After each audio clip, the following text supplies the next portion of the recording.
ఒంగోలు నగరంలోని Koppol flyover bridge కింద ఒక వ్యక్తి అనుమానాస్పద స్థితిలో మృతి చెందారు. Ongole taluka police station CI Ajay Kumar సంఘటనా స్థలానికి చేరుకొని మృతదేహాన్ని పరిశీలించారు. అక్కడ ఉండేవారిని అడిగి తెలుసుకున్నారు. అనంతరం మృతుడి కుటుంబ సభ్యులతో మాట్లాడారు. సీఐ మీడియాతో మాట్లాడుతూ మహబూబ్ బాషా అనే 65 సంవత్సరాల వృద్ధుడికి కూతురు కొడుకు ఉన్నారు. మద్యానికి బానిసైన మహబూబ్ బాషా కుటుంబ సభ్యులతో తరచుగా గొడవలు పడుతూ ఉండేవారు. పగలు వాళ్ళ బంధువుల ఇళ్ల వద్ద తినివచ్చి రాత్రి వేళల్లో కొప్పోలు ఫ్లైఓవర్ బ్రిడ్జి కింద పడుకొని నిద్రపోతూ ఉండేవారు. ఈరోజు ఉదయం మహబూబ్ బాషా చనిపోయి ఉన్నట్లు సమాచారం అందుకున్న పోలీసులు హుటాహుటిన అక్కడకు చేరుకుని మృతదేహాన్ని పరిశీలించారు. మృతుని ఛాతీపై రక్తగాయాలు ఉండటాన్ని గుర్తించారు.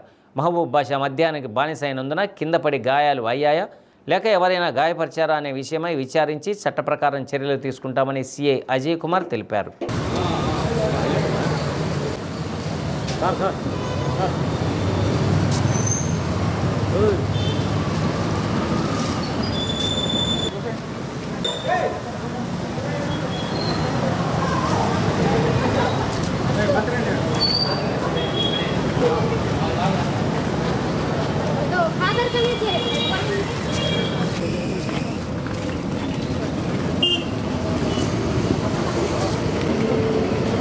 భాషగా గుర్తించాము. అతను అలాగే ఇతనికి కొడుకు కూతురు అన్నట్టు ఇతను మద్యానికి అలవాటు పడిపోయి కొడుకు కూతురుతో గొడవ పడి సుమారు ఒక 4 సంవత్సరాల నుంచి వాళ్ళ ఇళ్లలో తిని వచ్చి ఇక్కడ టేబుల్ మీద కొప్పోలు ఫ్లైఓవర్ కింద ఉన్న సిమెంట్ బల్ల మీద పడుకుంటున్నట్టు తెలిసింది.